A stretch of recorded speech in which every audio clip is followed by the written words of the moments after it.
Wow. Bienvenidos una vez más a su programa Al Filo. Esta semana, como toda la semana, importantes informaciones. Hoy tenemos una entrevista de lujo con la buena amiga directora de Progresando con Solidaridad, Gloria Reyes. Señores, esta semana muchos comentarios. Vamos pues entonces a arrancar con los comentarios. Vamos a hacer de los comentarios para comenzar en el día de hoy. Bueno, señores, esta semana muchas informaciones y comenzamos con el decreto del presidente que señala una comisión de notables juristas para trabajar representando al gobierno dominicano, ¿verdad? En este caso a la presidencia de la República, para los casos de corrupción y otros ilícitos asociados a la corrupción, para regresar lo robado.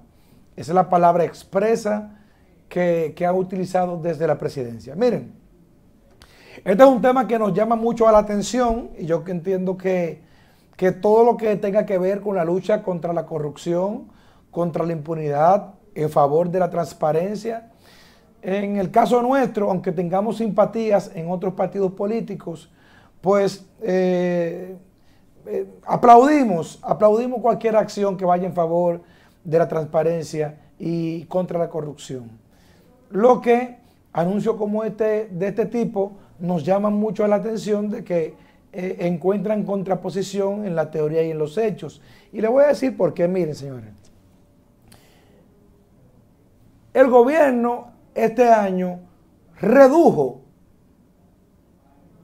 el dinero, la subvención que se le pasa, en este caso, a la Procuraduría General de la República. Y lógicamente una Procuraduría que va a luchar contra la corrupción, contra gente que ha robado dinero, contra el narcotráfico, gente que maneja mucho dinero, necesita dinero suficiente para luchar contra estos ilícitos. Si tú le quitas presupuesto a instituciones como esta, tú la estás debilitando. Entonces, si tú quieres luchar contra la corrupción y al mismo tiempo le quitas presupuesto, es una contradicción. Porque tú en la teoría quieres luchar contra la impunidad y la corrupción y en la práctica hacer lo contrario, porque supone que ustedes sabían, señores, que un fiscal o un fiscalizador de estos que defienden fiscales, de estos fiscalizadores que defienden de oficio a las personas que no tienen defensa para garantizar un juicio justo. Una sola persona, señores, sube al día hasta 35 audiencias. Una sola persona que está en este rol, sube hasta 35 veces. ¿Cómo una persona humana con los pies puestos sobre la tierra puede ser bueno, efectivo y brindar una defensa justa a una persona si tiene 35 audiencias en un día? Y a veces tiene 15 y 20 minutos de diferencia una con otra. Tiene que terminarla rápido, como sea. Pero está bien, los jueces, la condición de los jueces, el espacio físico, todo lo que tiene que ver con la Suprema Corte de Justicia, con todo. No, también el presupuesto tiene menor presupuesto. Entonces, esa lucha contra la corrupción, yo estoy de acuerdo, pero vamos a llevar esa lucha contra la corrupción en un plano real. ¿Para qué? Para que usted se pueda ganar mi confianza y la suya, que me está mirando, que dice, que hace con la cabeza y dice, Lara, pero es verdad. Pues ¿cómo es que yo voy a contratar 5 abogados para que vayan y me acusen a Juan o a Pedro porque robó? Y qué bueno que lo sometan porque robó.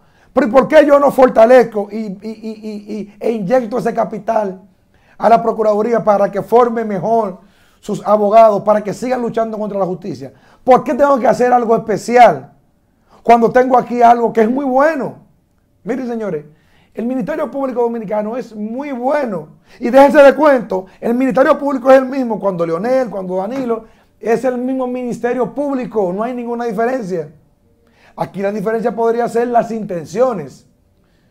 Pero nadie llegó con mejores intenciones que Danilo con el tema de justicia y con el tema de transparencia, que dio pasos como la ley de compra, fortalecerla, la ley de cuenta única, la ley de Contraloría, muchas leyes que fortalecieron el Estado social democrático y de derecho. Ahora bien, todos estos pasos se quedan en el olvido si al culminar hay algún tipo de acusación como ocurrió ahora. Tiene la historia que reivindicarle. Vamos a ver qué ocurre. Yo entiendo que la historia, en el caso de Danilo, le reivindica porque son más las luces que la sombra de su gobierno. Ahora bien, presidente, si usted quiere que todos creamos una lucha contra la corrupción y la impunidad, vamos a dar pasos agigantados y vamos a dar pasos correctos. Esos pasos agigantados y esos pasos correctos comienzan por hacer las cosas bien. Vamos a subir el presupuesto a la Procuraduría, vamos a suplirle a toda la justicia, porque usted le va a pagar muy bien a sus abogados.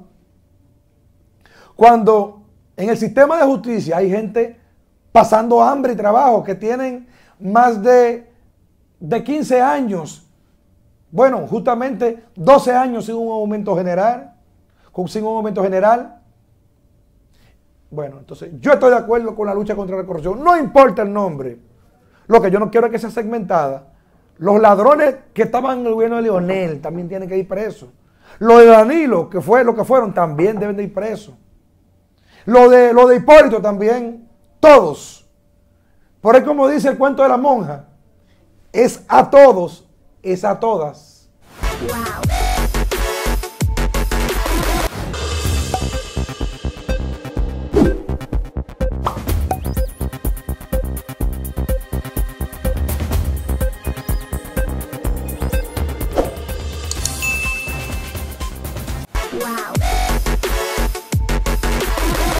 Y otro tema que ha sido noticia durante toda la semana es prácticamente el endurecimiento, podríamos decir, de las medidas que de por sí han traído unos que otros inconvenientes, incluyendo un gran cacerolazo que se le dio al gobierno del presidente Luis Abinader, fruto de unas que otras medidas impopulares, principalmente hablando de las medidas extremas según los protestantes del toque de queda, al igual que los abusos policiales. Antes que el toque, que la cacerola, yo quiero referirme mucho al tema abuso policial. Miren, señores, este es un tema que debemos de cuidarlo muy bien. La Policía Nacional está es un instrumento que supone que está para prevenir los ilícitos en la población, para ayudar a garantizar la seguridad pública, porque usted puede tener una seguridad privada también. Supone que un policía debe ser un aliado, y cuando tú ves a un policía de lejos, tienes que sentirte en confianza y contento porque te va a cuidar. Mas, sin embargo, con nuestra policía ha ocurrido algo por muchos años, y es que la población desconfía de la policía. Y no digo que no, porque hay muchas razones para desconfiar de la policía.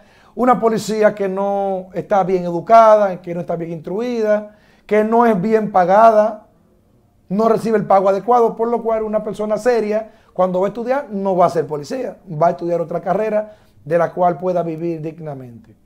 Ahora bien, la policía se supone que está para cuidarte. Si en un toque de queda la policía tiene que maltratarte para poder garantizar tus derechos, no vale la pena. Porque supone que la policía está para cuidarnos. La policía está para cuidarte. Y yo no puedo, como policía, darte una carrera que tú puedas morir en tu vehículo, diga porque tú no tienes una mascarilla o porque usted viola un toque de queda. No, es un error. Hay derechos colectivos, hay derechos generales que deben de ser garantizados.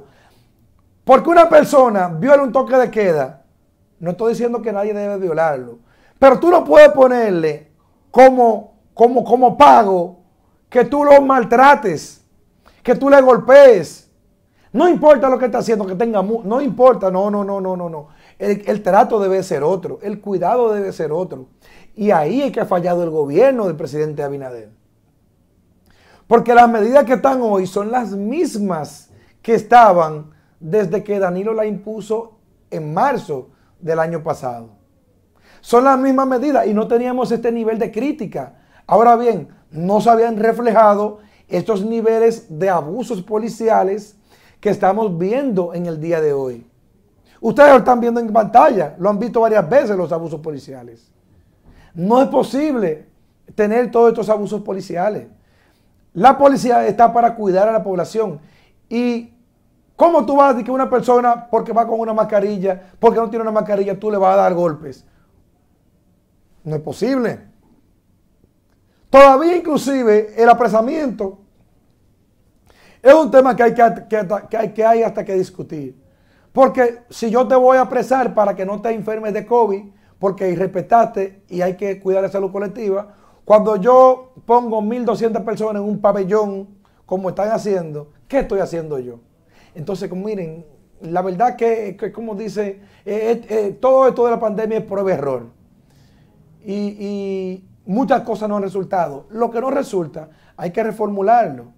Como ese tema de que el horario restringido hasta el mediodía, yo estoy de acuerdo y lo he apoyado siempre, los horarios.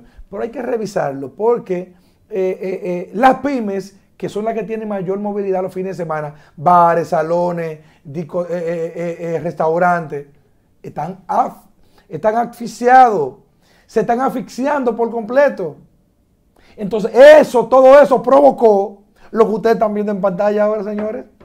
Cacerolazo. El gobierno de Luis Abinader se consiguió su primer cacerolazo en tan solo 5 meses. El PLD y Danilo le costó 16 años tener su primer cacerolazo. Ya Luis lo consiguió en 5 meses. ¿Ustedes saben qué quiere decir eso? Que este gobierno va a recibir muchos cacerolazos. Y es un gobierno que aparentemente todo lo que hace responde a presión mediática.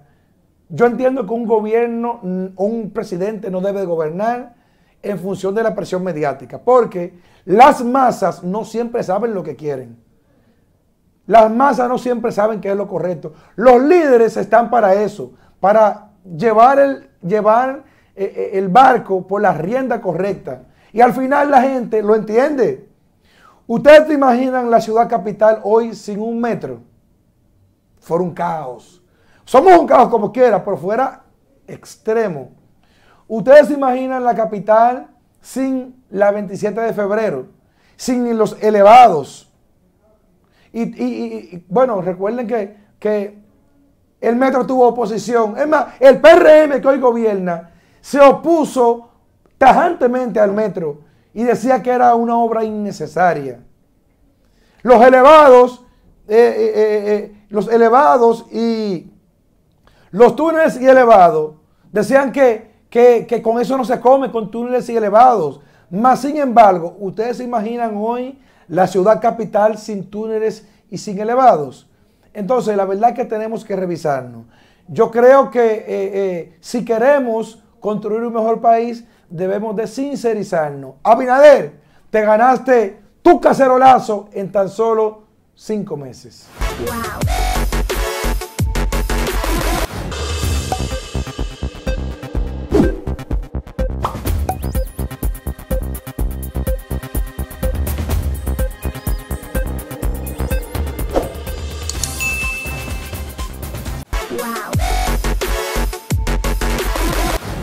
Saludos amigos de Al Filo, ya estamos aquí en el set de las entrevistas o la entrevista. Tenemos el día de hoy una invitada especial con la cual nos prestigia en nuestro estudio en el día de hoy. Tenemos con nosotros la buena amiga Gloria Reyes, directora de Progresando con Solidaridad. Muchísimas gracias. ¿Lo dije correcto? Sí, muy bien. Prosoli, así es más fácil. Bueno, muchísimas gracias Gloria, bienvenida. Muchas gracias, un placer estar aquí. Agradecida de la invitación y a tus órdenes. Que conste que esa invitación tú la tenías desde que era diputada, o sea, tú tienes 2 años con esta invitación.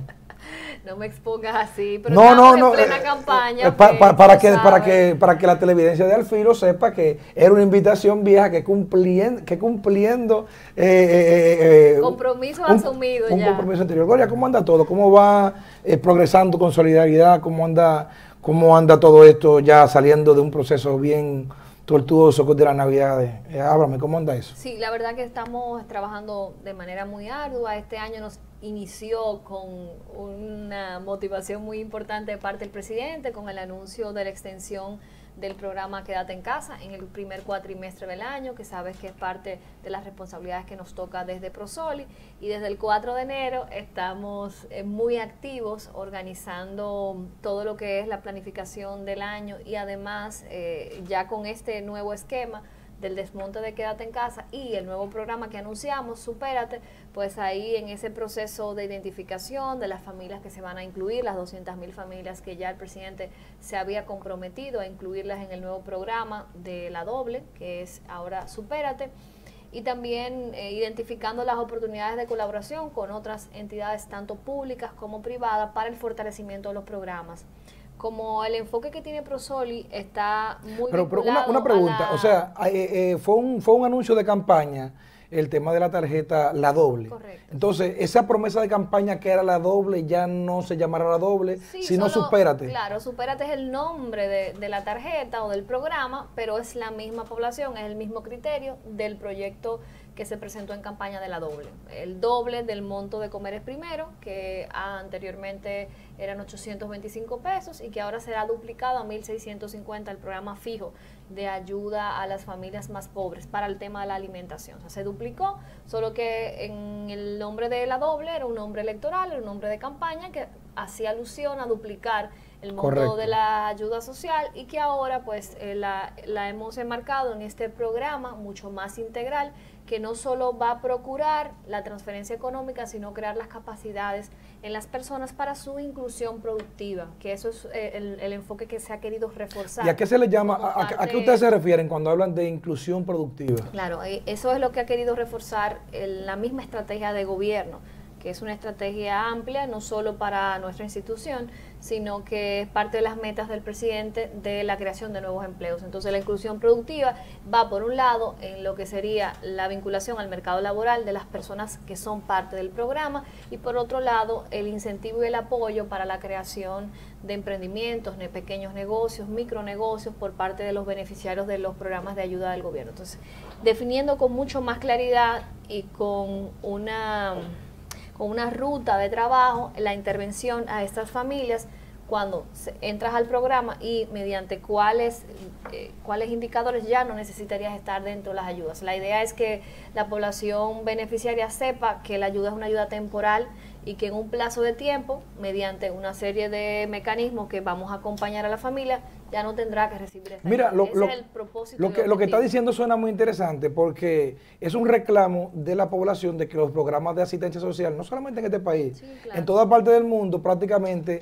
terminan convirtiéndose en parasitarios porque no dan la opción a salir, o que uno entre y que otro salga. Entonces, ¿cuáles serían las características entonces para salir de la tarjeta? Porque en este caso sería que gracias a Dios salgan porque tienen otras entradas. Sí, claro, la idea es que sea sistematizado y estructurado en un proceso que te diga, bueno, tú estás recibiendo esta ayuda por las condiciones que tienes. Ahora, vamos a trabajar contigo para mejorar tu vivienda. Por eso la importancia de lo que anunciamos esta semana con el Ministerio de la Presidencia del programa de Vivienda Feliz, de Familia Feliz, porque lo que nosotros trabajamos es pobreza multidimensional, no es solo pobreza monetaria, o sea, no es solamente el ingreso de la gente que medimos, sino todos los ámbitos y las dimensiones de la pobreza. Entonces, la vivienda es un factor determinante para clasificar a una familia en si es pobre extremo, pobre moderado, o puede irse ya viendo como saliendo de la pobreza dentro del rango de vulnerables. Entonces, lo que queremos hacer es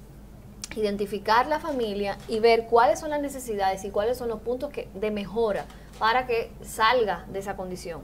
La vivienda es fundamental, el acceso a la salud también, el tema de los servicios, desde el agua, desde si una familia puede recibir agua potable o no en su casa. Entonces, la intervención que hace Prosoli no será solo para asistir en materia económica, con el apoyo del dinero, sino que va a ser una gestión de puente también con las sectoriales del gobierno, que permita que esos servicios básicos lleguen a esta población. O sea, va a ser también una especie de canalizador entre el ciudadano y el gobierno. Gloria, mucha gente se pregunta, ¿por qué yo no salgo en ningún programa de beneficio del gobierno? Si yo no trabajo, si yo que soy motorista, si yo no tengo ningún empleo, ¿por qué yo no salgo en ninguno de los programas del gobierno? ¿A qué se debe eso? Es que puede ser por varios factores. Primero, los programas de apoyo como los de solidaridad son para la población más pobre. O sea, estamos hablando de gente que está en pobreza extrema, gente que quizá vive en una casa que tiene piso de tierra o no tiene baño, tiene una letrina en su casa, vive en hacinamiento en los sectores más populares y pobreza moderada. O sea, estamos hablando de la franja más que está ya en una condición de mayor precariedad. Entonces, hay una dimensión diferente a un pobre que viva en una casa con una infraestructura de blogs, aunque sea de zinc, pero tiene blogs, tiene un baño en su vivienda y puede tener acceso a la educación o a salud. Entonces, eso por un lado. Hay unos que no califican dentro de los rangos para recibir ayuda del gobierno, y sobre todo los que han sido incluidos ahora en los programas sociales, fue un poco más flexible, porque hay mucha gente, como tú dices, perdió su trabajo, perdió su ingreso, porque era trabajador informal, entonces sí pudo ser incluido en estos programas temporales. Y lo otro, por lo cual algunas personas no salen, el censo que tenemos del mapa de pobreza que hace SIUBEN es un censo del 2018, o sea, es algo que ya está un poco desactualizado, han pasado 2 años, sí, casi 3 años, y entonces hay muchas personas que en ese censo no fueron identificadas y no están clasificadas, y por eso si no me sale en el sistema, no lo puedo incluir. Si no me sale en el mapa de pobreza, entonces no puede ser incluido aunque sea muy pobre. ¿Qué nos pasó ahora con el bono de Navidad? Por decir un ejemplo. Con el bono de Navidad, Prosoli seleccionó cerca de 300.000 personas de mapa de pobreza, filtrando los que tenían ayudas del gobierno, quédate en casa. O sea, el que tenía quédate en casa no podía estar en esa base de datos, ni el que era empleado público. Entonces, ¿qué hicimos? Fuimos casa a casa con esa población que se seleccionó. No fue toda la población del mapa de pobreza que estaba excluida, sino el monto que tenemos para entregable de las tarjetas. Pero ¿qué nos sucedía? A veces íbamos a una comunidad donde había una persona que evidentemente tenía una condición de pobreza, que tú no tienes que ser un técnico para no hay que hacer una investigación científica. Ve la casa y ve la condición y sabe que una persona que requiere una ayuda, pero de repente cuando se evaluaba en el sistema, se hacía porque también tenían los facilitadores tenían la posibilidad de revisar cuando se encontraran casos particulares, era muy posible que esa persona no había sido evaluada, entonces no calificaba para la ayuda.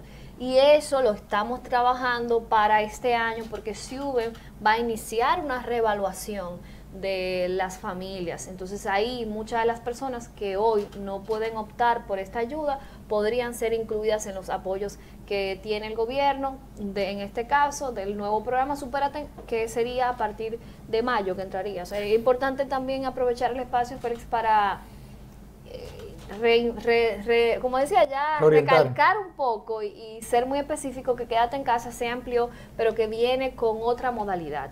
En el año pasado el gobierno hizo un esfuerzo muy importante por mantener las ayudas de agosto a diciembre, un sacrificio que la verdad ayudó bastante a frenar el crecimiento de la pobreza en el país, pero que lastimosamente bajo las condiciones en las que estábamos es insostenible.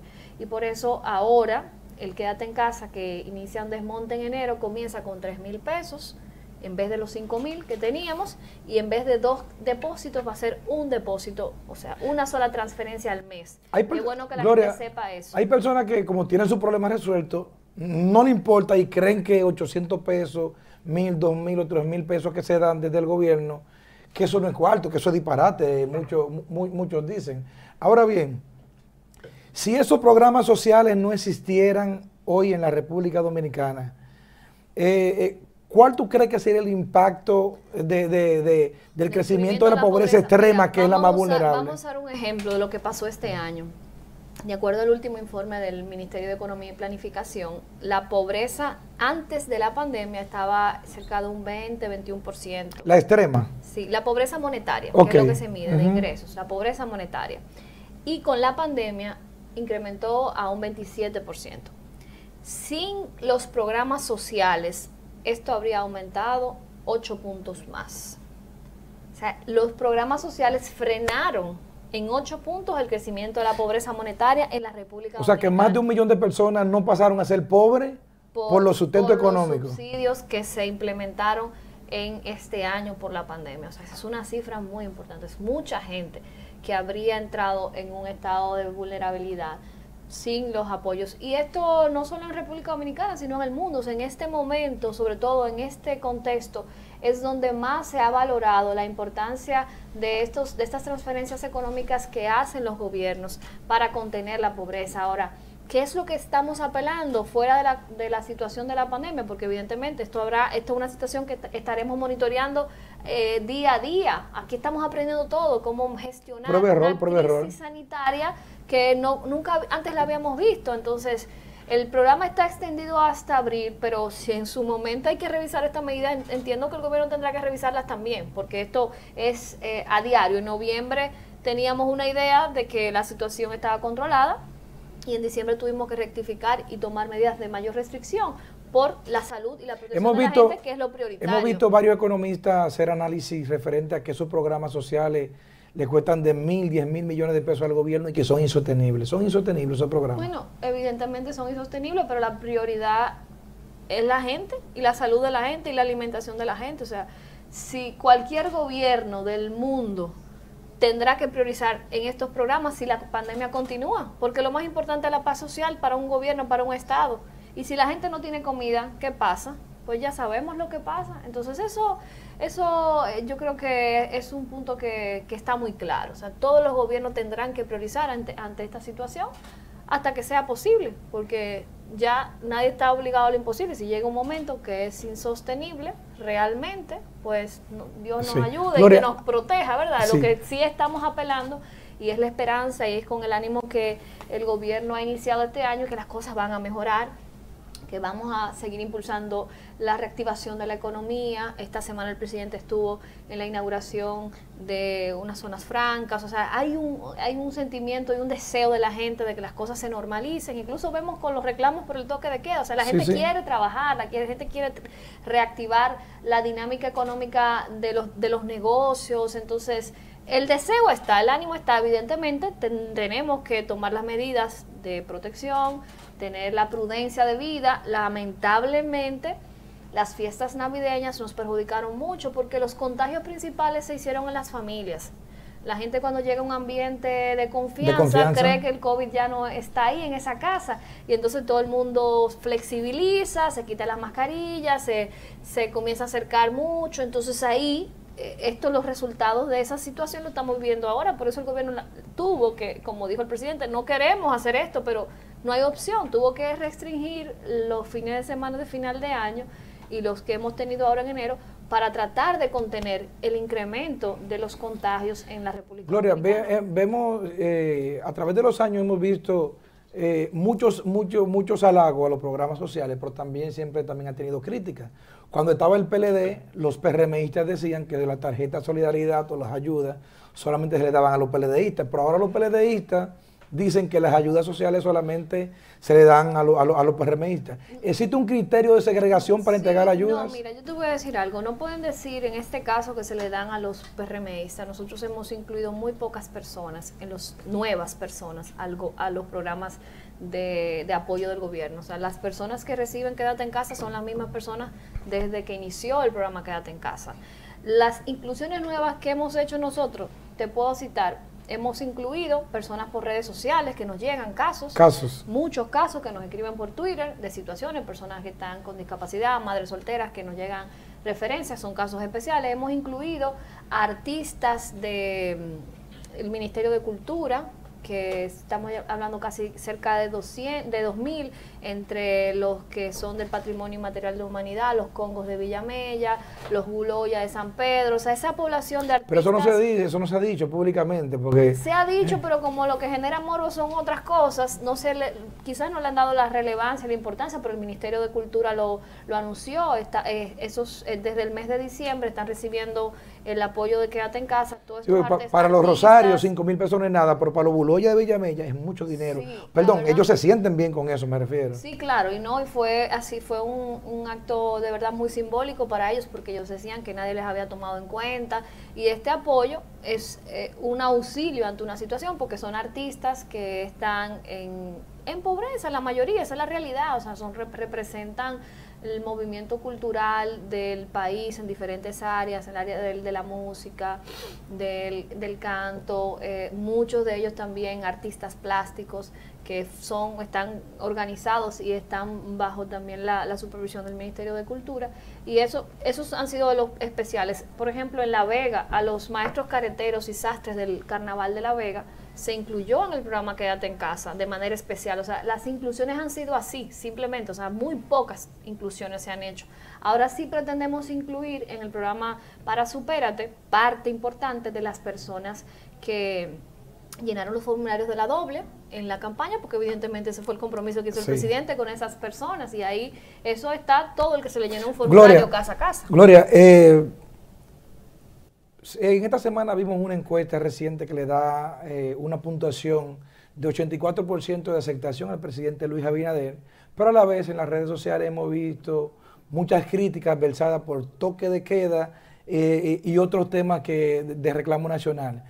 ¿Es realmente un 84% el nivel de aceptación del presidente? Yo quiero que tú me respondas todo eso, luego que hagamos un pequeño corte para cumplir con algunos compromisos comerciales, y ya regresamos para ver. Una cosa dicen las redes y otra cosa están diciendo los números científicos. Vamos a ver. Wow.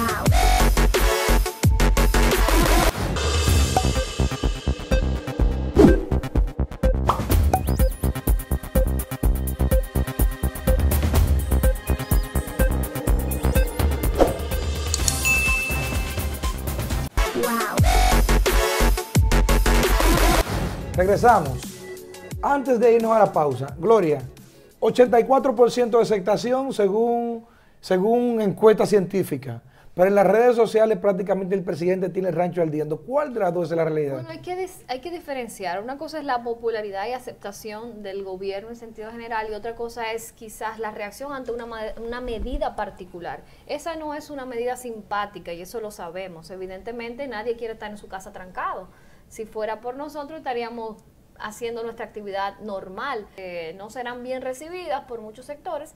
Lo que sí hemos apelado a que la gente, a la comprensión de que esto es una medida temporal, hemos ido flexibilizando, como el tema de los restaurantes, como el tema de los fines de semana, que ya a partir de este fin de semana la circulación está hasta las 3 de la tarde, aunque el toque de queda sea hasta mediodía. El tema del transporte público, que tenía restricciones también. O sea, es un poco también de ir dejando que las cosas vayan fluyendo, y evidentemente no todo lo que haga el gobierno ante este momento de pandemia será simpático, pero son decisiones responsables y que el gobierno tiene que asumir por el bienestar de la colectividad, y la salud es lo prioritario y primordial dentro de las decisiones que se tomen en este momento de crisis sanitaria. Sí, tú sabes que con la lucha contra el COVID hay muchos comentarios de que hay un gabinete de salud, pero que tú también tienes un ministerio de salud, que entonces la política de salud la está dirigiendo prácticamente una persona que no sabe de salud. ¿Es una medida correcta organizar este tema en gabinetes o qué? Lo que pasa es que la situación de la crisis del COVID no solo le compete al Ministerio de Salud, sino que hay otras entidades de gobierno que son parte de esa mesa de discusión, y el tener una figura como la vicepresidenta de ese rango institucional que coordine este espacio ha sido sumamente estratégico para tomar las decisiones oportunas y con la debida integralidad, que es lo que ha buscado el presidente con la creación de los gabinetes. a pesar de que la señora vicepresidenta no es médico, es una persona que durante el proceso de este año se tuvo que vincular mucho con el tema de la estrategia ante el COVID, porque fue la que dirigió las instalaciones de los hospitales temporales en la campaña, fue la que trabajó liderando todo el proceso de las pruebas rápidas junto al equipo médico del partido en ese momento. Entonces ya está familiarizada, además es una gerente probada porque viene del sector empresarial y ha tenido una experiencia en lo que es la gerencia, y ella lo que claro tiene un equipo de apoyo y evidentemente no es una decisión que toma ella, sino es todo un gabinete con varios miembros que son los expertos en temas de salud, y por eso las recomendaciones salen a partir de ese diálogo y esa discusión que se hace dentro de este gabinete. Gloria, aunque tú has sido una funcionaria muy prudente, pero aquí hay un nuevo aire de lucha contra la corrupción, con lo cual prácticamente se ha identificado toda la población, inclusive partidarios del partido de oposición, valga la redundancia, también se han pronunciado en favor de la lucha contra la corrupción. ¿Cómo tú ves todo esto y las medidas adoptadas a propósito del decreto del presidente Abinader para regresar lo robado, sí, según mira, se dice? Yo creo que esto es algo que toda la población ve favorable, y nosotros que estamos en la función pública, pues evidentemente lo refrendamos y lo apoyamos, porque es un asunto que es prioridad para el país. Aquí hay un momento determinante para la transformación de lo que es la gestión pública y la transparencia en este momento, más que nada, donde los ciudadanos tienen un empoderamiento real y están preocupados por el uso y el destino de los recursos públicos, los recursos que todos somos parte de ellos porque pagamos nuestros impuestos para eso. Entonces, evidentemente, esto es algo que era necesario, el hecho de que los mismos funcionarios sepan, y como ha sido el presidente tan enfático y tan claro, de que en su gobierno no habrá protegidos, sino que el que incumpla con su deber tendrá que verse ante la justicia, también le da una tranquilidad y una garantía a los ciudadanos de que se hará un gobierno más transparente y que esté más apegado a los mandatos de las leyes. Yo creo que nos espera una nueva etapa, una nueva era en la política dominicana, no solo por el liderazgo que ha tenido el presidente ante estos temas, sino porque esta es una sociedad que cambió. Y los políticos, sobre todo los de la nueva generación, el liderazgo emergente como nosotros, en los partidos políticos, tiene que estar claro que ya el manual de la política tradicional no va a funcionar. Eso hay que enfatizarlo, sobre todo para el nuevo liderazgo que quiere abrirse paso. En el caso de mis amigos del PLD, que tienen un reto muy importante, el nuevo liderazgo, de buscar la manera de influir y ser determinante en las decisiones de su partido para lograr una transformación real que le permita encaminarse una vez más a la conquista del poder. Y esto sin estar de la mano con la transparencia, con la comunicación fluida hacia la gente, con el manejo público de los recursos del Estado, no solo desde que se está en el gobierno, sino cuando uno está en oposición. Gloria, muchos se preguntan que por qué la persecución de la corrupción solamente ocurre a cercanos a Danilo Medina y que no ocurre así a cercanos al expresidente Leonel Fernández o inclusive del mismo gobierno de Hipólito Mejía. Yo lo que creo que a la justicia hay que darle tiempo. Yo creo que el proceso que se está llevando con un Ministerio Público independiente es un proceso positivo, es un proceso que va a dar sus frutos a favor de la ciudadanía y del interés nacional, de los intereses de la protección del interés nacional, y que no nos podemos preocupar ni adelantar. Yo creo que apenas tenemos 5 meses, evidentemente un proceso judicial de investigación tiene sus etapas y hay que darle un espacio, un tiempo a la función que tiene que hacer el Ministerio Público, y nosotros como funcionarios lo que tenemos que enfocarnos es hacer lo que nos toca hacer. Este es otro poder del Estado, tiene su independencia, el presidente así lo decidió para que pudiera actuar en libertad, para que se pueda apoderar de todos los casos sin ninguna injerencia del Poder Ejecutivo o de los intereses políticos. A mí me parece que hay que dar un compás de espera y ser un poco más pacientes, porque yo soy de las que pienso, como una gran parte de la ciudadanía, que esta es una administración de la justicia que estará implementando sus acciones apegadas a la ley y evidentemente al debido proceso. Entonces, yo lo que creo que hay que esperar. Por primera vez en la historia, Gloria, un vocero de un gobierno le crea a un gobierno una crisis mediática. ¿Qué tú crees que ha ocurrido con todo esto, con el caso de Milagros Germán? Bueno, yo creo que quizás el tema de los efectos de las redes, de las redes sociales es un detonante de muchas cosas. La señora Milagros Germán es una mujer honesta que tiene una trayectoria intachable y que evidentemente desde mi perspectiva lo que se debe valorar es eso, o sea, es la integridad, es las competencias que ella tiene, su experiencia en el área de comunicación y que junto a un equipo de trabajo están manejando un momento muy difícil en materia comunicacional porque estamos en una crisis sanitaria. O sea, nada de lo que conocíamos normalmente puede ser un referente porque las circunstancias cambiaron. O sea, no es el mismo país, no es el mismo contexto. Entonces hay cosas que van cambiando al día a día y dinámica que lastimosamente por más experto que se sea, por más experiencia en las áreas, no saldrán como antes las teníamos. Entonces no le veo una crisis a eso, simplemente veo que es una situación que tiene mucho que ver con los intereses políticos, porque sabemos que siempre hay ese sesgo. Si uno ve los comentarios de este caso, han sido muchos vinculados a personas del pasado gobierno, entonces hay tanto que un poco que la objetividad no está muy enmarcada en estas opiniones. Sí, aparentemente, bueno, no aparentemente, según ya declaraciones del mismo Banco Central y también de organismos internacionales, la economía dominicana tuvo un decrecimiento de alrededor de 7 a 8%. Lógicamente eso reduce los ingresos y la capacidad de accionar del gobierno para cumplir promesas inclusive de campaña.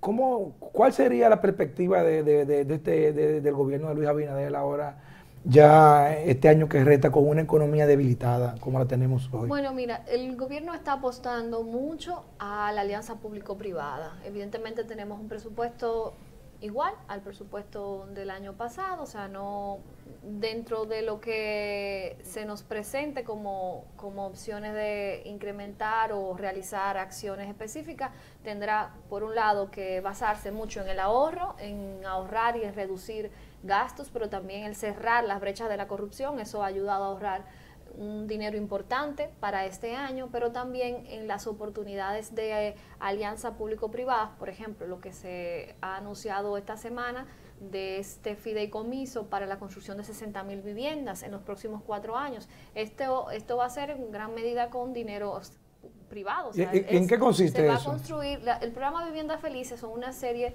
de subsidios y beneficios para viviendas económicas y de bajo costo, que van a iniciar desde los 800.000 pesos hasta 4 millones de pesos. La idea es motivar a los desarrolladores inmobiliarios para que aprovechen este sistema especial y comiencen a construir este tipo de viviendas, y que las personas que están clasificadas de acuerdo al nivel de ingreso de sus familias puedan aplicar a unos bonos, además del bono vivienda, unos bonos adicionales que incluye incluso el bono a la mujer, a las mujeres que han sido víctimas de violencia. Se le daría un trato aún más especializado a las personas de bajos ingresos para amortiguar el costo por ejemplo, del inicial y del pago de los préstamos hipotecarios con una tasa fija a 7 años. Es muy interesante porque, para poner un caso, una vivienda de 800.000 pesos con un inicial de 20.000 pesos y con una mensualidad de 3.600 pesos, una persona podría pagar su vivienda. Imagínate lo trascendente que es eso para este país. O sea, claro, y aquí hay un déficit de vivienda grandísimo. Claro, entonces el gobierno no va a regalar viviendas. Esto es un programa especial de vinculación con el sector privado, con desarrolladores. O sea, el negocio lo va a hacer la constructora. Ahora el gobierno va a facilitarle unos bonos adicionales para que pueda abaratar el costo del inicial de la vivienda a un punto de que sea prácticamente asequible para una población amplísima, porque imagínate el que gana,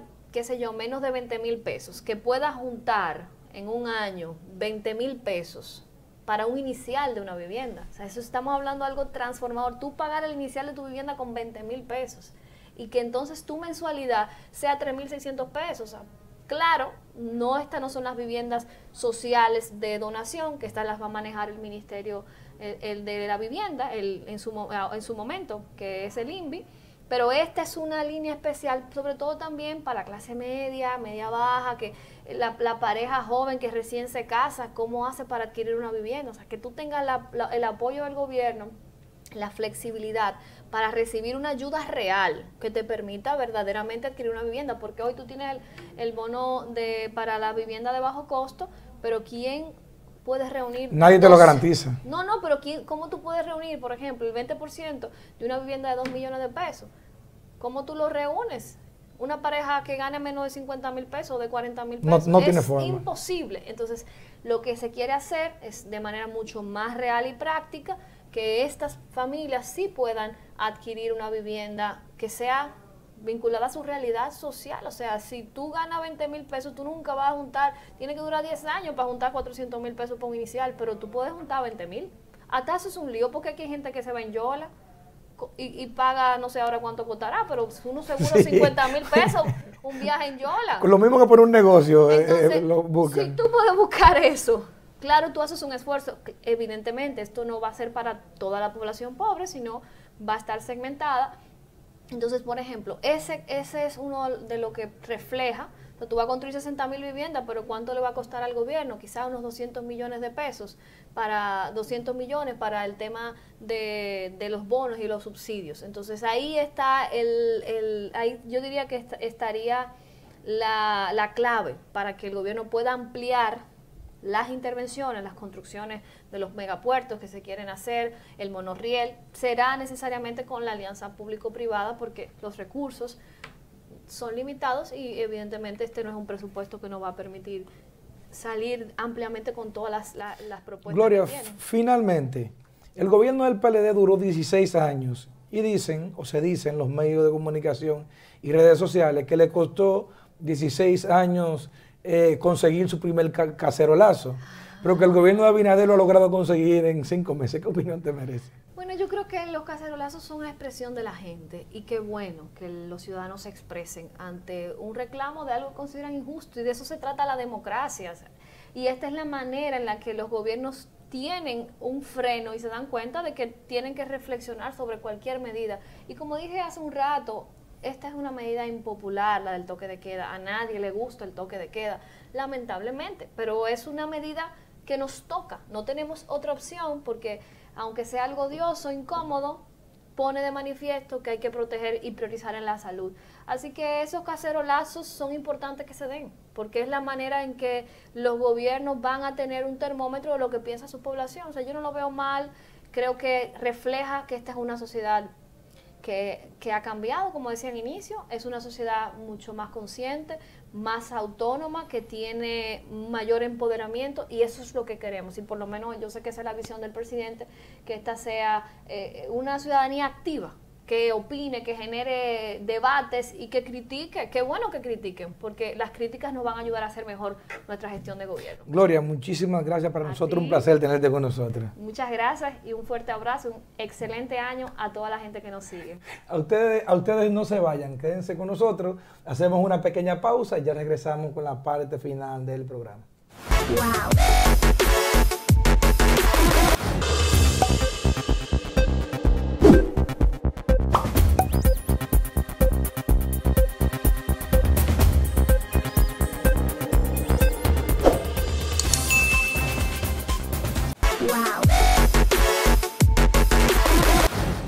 Amigos televidentes, muchísimas gracias por quedarse con nosotros durante toda una hora. Para nosotros, para la producción de Al Filo y Medio Panorama, siempre es un placer que se queden con nosotros. Será pues hasta la próxima en otra nueva entrega de su programa Al Filo. Wow.